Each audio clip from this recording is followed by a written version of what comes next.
헤드라인 뉴스입니다. 지난 8월 3일 오전 11시경 보스턴 시청에 빨간 십자가가 새겨진 흰색과 파란색 기독교 깃발이 개양됐습니다. 5년간의 치열한 전투 끝에 미 대법원의 판결을 받아낸 것입니다. 지난해 8월 15일 탈레반이 재장악한 아프간이 지난 1년 동안 최악의 인도주의적 위기를 겪어온 것으로 드러났습니다. 일론 머스크 테슬라 최고 경영자가 69억 달러치 테슬라 지분을 처분했습니다. 증시 분석가들은 미국 법원의 트위터 인수 약속 이행 판결에 대비한 현금 확보 차원으로 해석하면서도 테슬라 전기차가 성장 한계에 도달했다는 사인일 수 있다는 반응을 보이고 있습니다. LA 카운티 코로나19 수치들이 점차 개선되고 있는 것으로 나타났습니다. LA 카운티 공공보건국의 12일 발표에 따르면 지난 7일 동안 집계된 코로나19 일일 확진자 수 평균치는 3,660명으로 집계됐습니다. 캘리포니아 주의회가 지난 6월 합의한 인플레이션 완화 패키지의 일환인 중산층 세금 환급안에 따라 오는 10월부터 절반이 넘는 캘리포니아주 주민들은 가구당 최소 200달러에서 최대 1,050달러를 환급받게 됐습니다.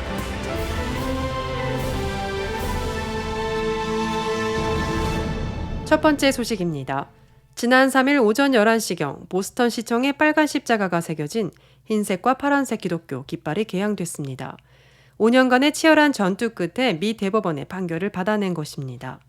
미 크리스천 포스트에 따르면 보수주의 운동가인 캠프 컨스티튜션의 해롤드 셔틀레프는 2017년 처음으로 시청 외부의 기독교 깃발의 개양을 요청했다고 합니다.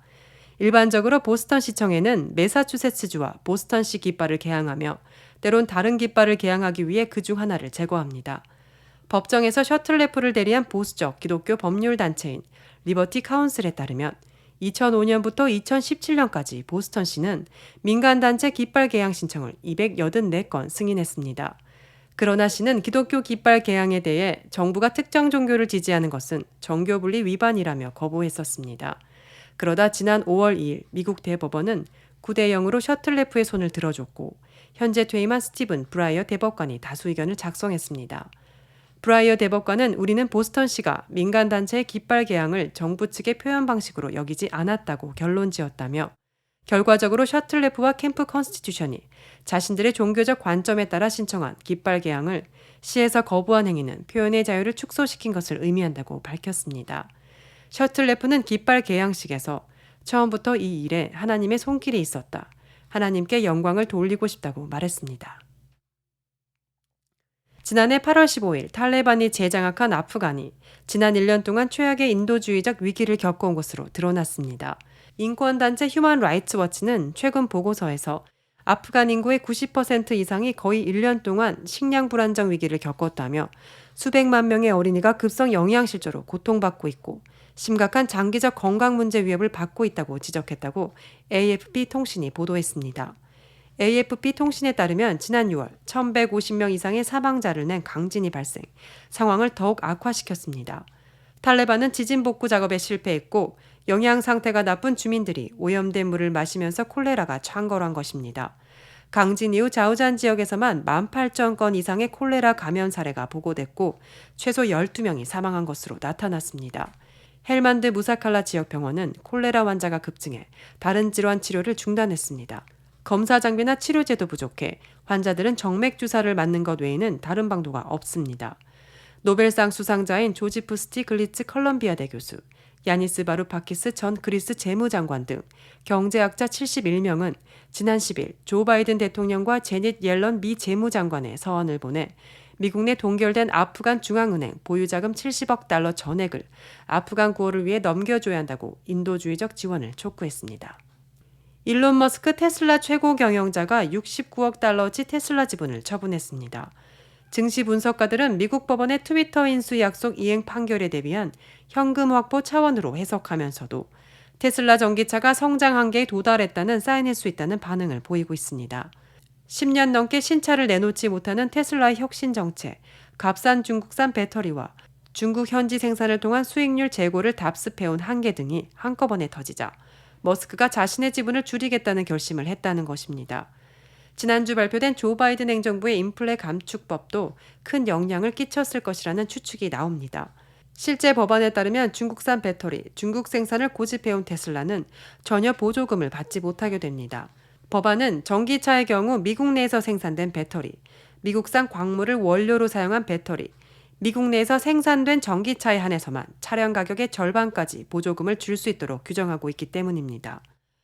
월스트리트 저널은 최근 실적 발표로 주식 가격이 15% 이상 급등한 상황에서 머스크의 지분 매각은 테슬라 리스크가 본격화했다는 사인일 수 있다고 전했습니다. GM-포드, 현대자동차 등 글로벌 자동차 기업들이 속속 전기차 체제로 변신하면서 테슬라는 상대적인 혁신 정체, 전기차 시장 성장 한계 상황에 직면했다는 의미입니다. LA 카운티 코로나19 수치들이 점차 개선되고 있는 것으로 나타났습니다. LA 카운티 공공보건국의 12일 발표에 따르면 지난 7일 동안 집계된 코로나19 1일 확진자 수 평균치는 3,660명으로 집계됐다고 라디오 코리아 뉴스가 전했습니다. 이는 한 주 전 4,719명보다 22% 낮아진 것입니다. 지난 7일 동안 집계된 코로나19 검사 시 양성 판정률 평균치도 11.1%로 한 주 전 12.5%보다 1.4%포인트 낮아졌습니다. 일일 확진자 수와 검사 시 양성 판정률 평균치는 환자 수 감소로 이어지고 있습니다. 지난 7일 동안 집계된 코로나19 입원 환자 수 평균치는 1,112명으로 한 주 전보다 9% 감소했습니다. LA 카운티 공공보건국 바바라 퍼레어 국장은 라디오 코리아와의 인터뷰에서 코로나19 수치 감소세가 고무적이지만 여전히 치명적임을 잊어서는 안 된다고 강조했습니다. 캘리포니아 주의회가 지난 6월 합의한 인플레이션 완화 패키지의 일환인 중산층 세금 환급안에 따라 오는 10월부터 절반이 넘는 캘리포니아주 주민들은 가구당 최소 $200에서 최대 $1,050를 환급받게 됐다고 라디오 코리아 뉴스가 전했습니다. 라디오 코리아 뉴스에 따르면 환급 대상은 지난해 10월 15일 이전에 2020년도 세금 신고를 마친 주민으로 지난 2020년 한 해 동안 최소 6개월 캘리포니아주에 거주한 주민에 한합니다.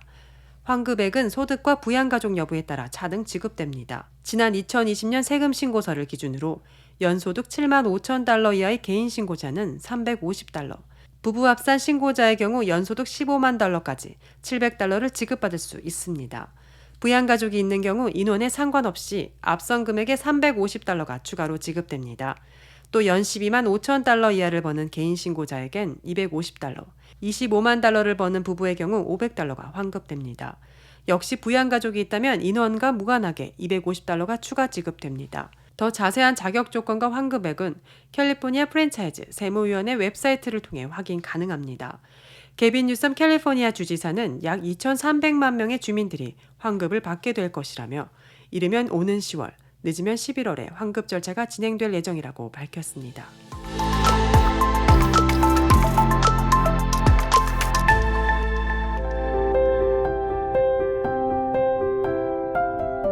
세상을 밝히는 크리스천 소식입니다. 60세의 김승만 목사는 1년 전에 조기 발병 치매 진단을 받았습니다. 김 목사가 치매 진단을 받고 나서는 최은순 사모가 가장이 됐습니다. 현재 운영하는 편의점을 맡아 운영하고 두 딸과 함께 남편을 돌보며 생활하고 있습니다.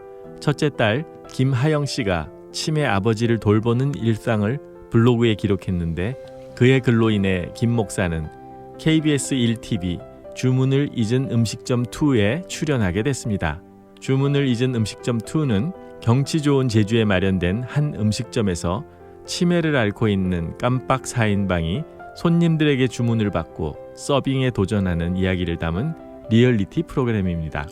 우리 사회가 치매 환자를 조금만 배려한다면 함께 어우러져 살아갈 수 있다는 가능성을 보여준 이 프로그램은 시청률 3.9%를 기록하며 뜨거운 호평을 받았습니다.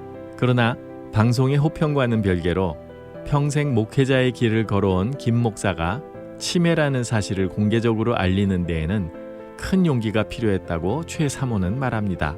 치매 걸린 목사님을 보면서 믿음이 약한 성도들이 하나님을 향한 소망이 흐려지진 않을까 하는 걱정이 앞섰다고 합니다. 그러나 고달픈 목회 생활 중에도 정직하고 순수하게 올곧게 살아왔던 김 목사는 치매를 통해 얻는 기쁨에 감사하며 하루하루 더 열심히 살아갑니다. 바로 지금의 소중함을 배운 것입니다. 기억하지 못하는 어제보다 오늘 주어진 하루를 선물처럼 여기며 살아간다는 것입니다. 가족들의 노력으로 조금씩 나아지고 있다는 것은 하나님을 알지 못하는 지인들에게 삐뚤삐뚤한 글씨로 손편지를 적어 복음을 증거하기도 한다고 합니다. 김승만 목사와 최은순 사모의 애틋한 이야기는 유튜브 더 미션 채널에서 시청할 수 있습니다.